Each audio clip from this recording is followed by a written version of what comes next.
Institute for Vision Rehabilitation and LB Prasad Eye Institute. So I'm going to take you through the community-based rehabilitation. We are going to slightly deviate from the clinical aspect to rehabilitation aspect. So we all know the impact of vision loss are multidimensional, beginning with issues in psychological well-being. It almost affects all aspects of one's life cycle. Issues relating to performing the day-to-day activities, the functional limitation, and in case of children, the aspects related to education, right from getting school admission and then finding the accessible materials, and the social aspect like attending the personal celebrations or parties or religious gathering. Every aspect is almost affected. And in case of working age, finding meaningful employment is again the major issue. But then we all know vision rehabilitation can potentially benefit this group of people. Up to 90% of them can benefit out of the low vision and rehabilitation services. But then what's happening in reality is it's only about 5 to 10% of the world's population, visually impaired population, are having access to these services. So what's happening? Where are the gaps, and what can be done to meet these needs? So if we look into the approaches and strategies to rehabilitation service delivery, there are two broad approaches that we follow: the center-based rehabilitation and the community-based rehabilitation.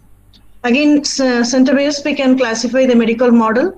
Mostly it is the services provided by the ophthalmologist and optometrist, and mostly it is clinical oriented, and services are limited to the prescription of the devices.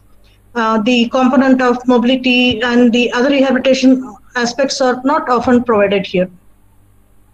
The second model, educational, is mainly the special schools for the blind, or the smaller organizations that are mainly focusing to cater the educational needs of children.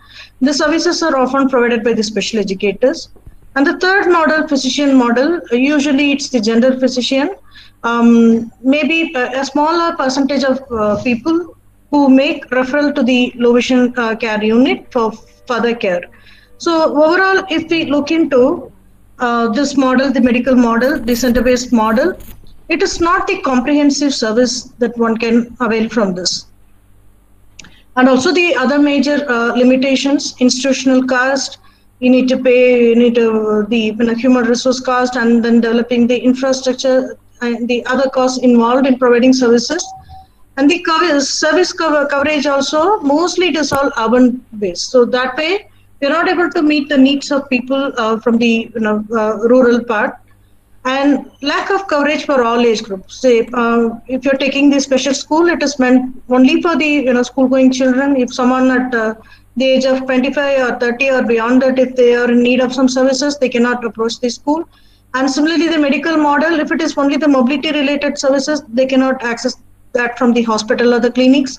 So, the overall center-based model, except for fewer organizations, it is not very comprehensive. And then we also know, the community participation is always very poor here. Sometimes even including the family members, though the client is motivated to undergo some training, we often, get to hear from them, the parents or someone else in the family, they are not really interested, not really motivating for services. And of course, lack of follow-up.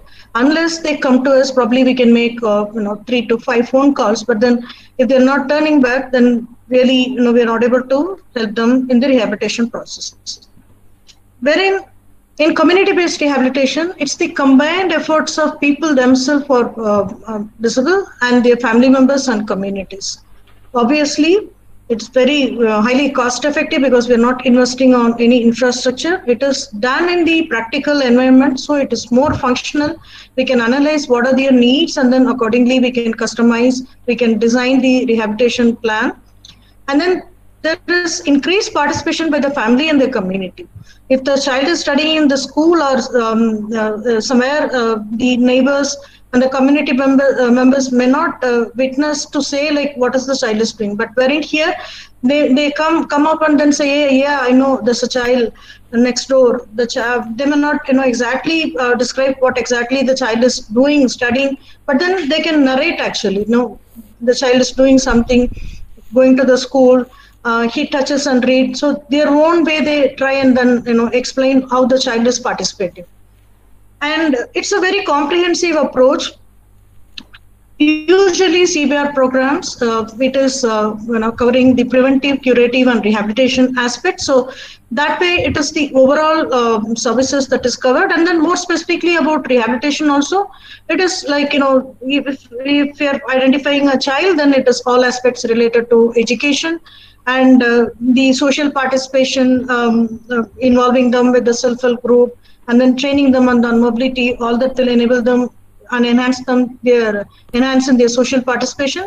And then there's an opportunity to find suitable self-employment opportunities for them. And here, if you see, the coverage for all age group is highly possible.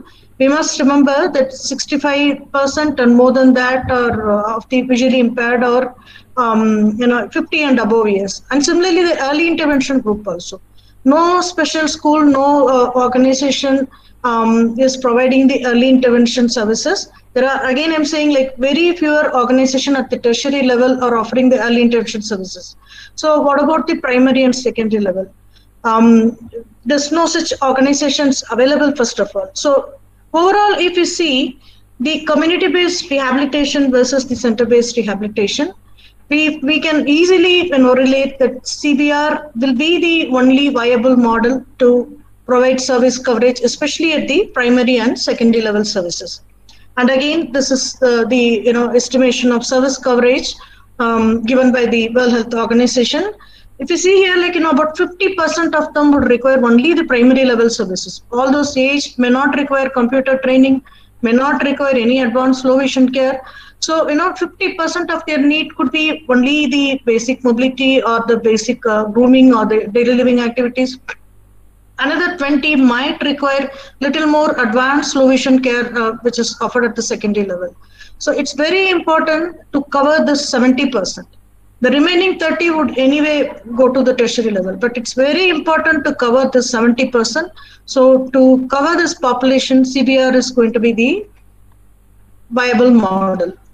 About the CBR matrix proposed by the WHO, it covers the 5 important components: health, education, livelihood, social rehabilitation, and the empowerment. Health aspect is all about creating awareness and then door-to-door screening or community screening, Anganwadi screening, all of that. It's all about the preventive aspect.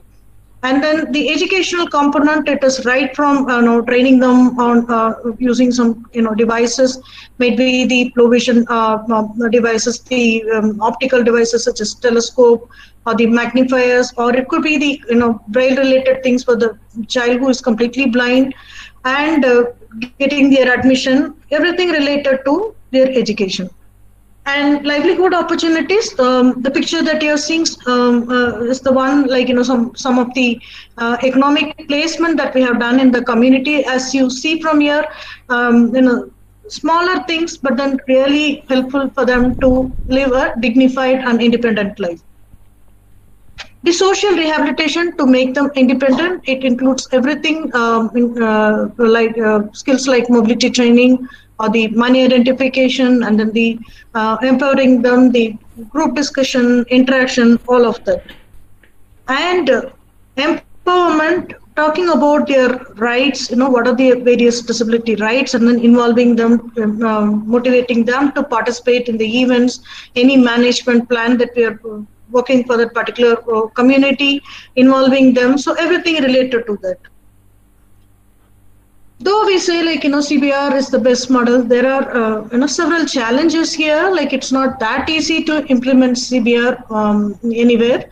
For the foremost important challenge that from our experience, what we found is the acceptance level, the attitude of the person themselves, because so far they lived a particular lifestyle. So it's very hard for us to motivate the person who's with a certain disability to undergo the training. The challenge, it begins from there. Then counseling and motivating the family, because their expectations are again very low. They may ask like, what benefits you can get for me from the government. Mostly it is the monetary benefits they are looking into. So when you're talking about making them to live an independent and dignified life, it's not that easy to convince them. Then if these two are motivated, then again it's convincing the community. Again they'll say like, what is your gain? You're coming interacting, so how much are you going to get from the government or from anywhere else? What is your gain? Why you have to come? What is the hidden motive of this whole project as such? So it's important to tackle this aspect. The second important aspect, the challenge is formulating your team. Unless you have the motivated team, we know for CBR we recruit people within the community, but then it doesn't work all the time. Sometimes, especially if you're working in the urban slums, it doesn't work at all. Maybe after 2 months, 3 months, they quit their job, and then you have to identify a new person, or you have to mobilize a person who is completely unknown to that community from other area, right? So it's very important retaining a team, and then introducing the team to that particular community. That aspect, that challenge, you have to face it. And the weather condition, you plan to conduct, you may have your own schedule. You may want to conduct this many screening program or this many other events. You have your own targets, but then you will not have any control related to the weather conditions. Probably you have to cancel several programs that you have to manage, or probably some power related issues, you have to close the program.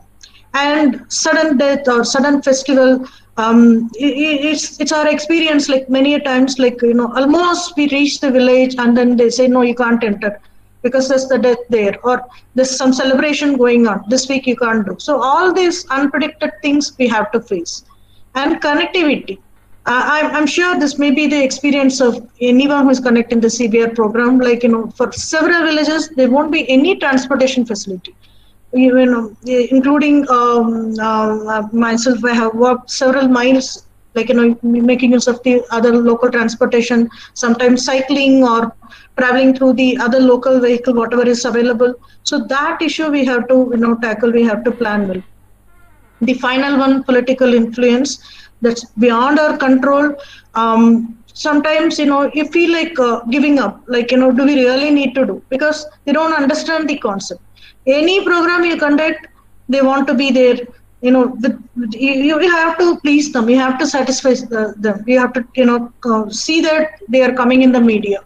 It may be 100% of your effort, but then still that is important. You have to say like so and so, minister or some important person, politician came and then inaugurated the program. So these are the challenges from our program we experience. But having said that, it's not that tough also. So far we have conducted over 25 CBR projects, and then I think we crossed covering over 25 lakh population, if I'm not saying it wrong. So how we have done, as I said, selecting the right people, right choice of people, that helped us. That's very important. And then involving the community. So that will clear all their fear, all their doubts. Right from the beginning, call them, make them understand why this is program, and then take suggestions, input from them, and then keep them informed. We used to have the case review meetings once a month. So, we involve these people. So they get to understand, like so far what we have done, what we are planning to do in the coming months. So that helped us. And then set targets is very important. Like any program, any project, we define. As I mentioned, there may be a situation like probably you may not meet all the things that you wanted to do, but then it's always important you have your clear set target, and then review, and then discuss like where you went wrong, or where you couldn't meet your target, and then accordingly you can change your program. Yeah, this is important. Again, have 2-3 plans so that something is not working. As I said, like if some village is blocked for some reason, instead of cancelling the whole program, okay, the same village, if we can't do, like can you do something to the neighboring village? So this is always there for us. So that really worked us, not only for the school screening or the community program, for any program, anything large level, large scale if you're planning, we always plan for ABC, so that really helped us. So CBR is the way forward, and if you are able to successfully tackle these challenges, I think we can make this as the sustainable program. So far, like wherever we have conducted the CBR program, we have initiated this self-help group, and then if not all the programs in the last 5 years, like wherever we have conducted CBR and we did a follow-up of that, we're quite happy and satisfied, like the services are still continuing. So with this, I would like to conclude my presentation. For many in Adilabad, even basic healthcare is beyond their reach. Through door-to-door screening, community screening, school screening, and Anganwadi screening, we were able to provide medical intervention to many patients with vision-related problems across all ages, especially geriatric and pediatric patients. Community awareness programs were another important part of this model. Early intervention services, that is for children for having visual impairment and then any other additional disabilities, and we could see tremendous change at the end of the project period in terms of their development and growth. So that's one of the greatest achievements of this project. Educational rehabilitation introduces students with vision impairment to alternatives to standard modes of education, Braille, the telescope, and a vast library of audio resources. Mobility is the key to personal independence. Through orientation and mobility training, they are now able to move around without having to depend on others.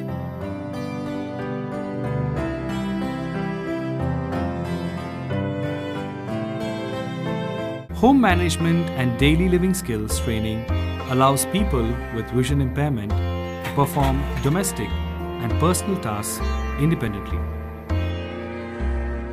तो मेरा तो पेट भर गया sir. हाँ, एक बकरी लाया तो 5 बकरी हो गया सर, मेरे को खुशी हो गया। The success of community-based rehabilitation is proven through economic independence. This gives them not only a way to earn a living and support their families, but also to be a productive member of society and the nation, allowing them to be an independent individual.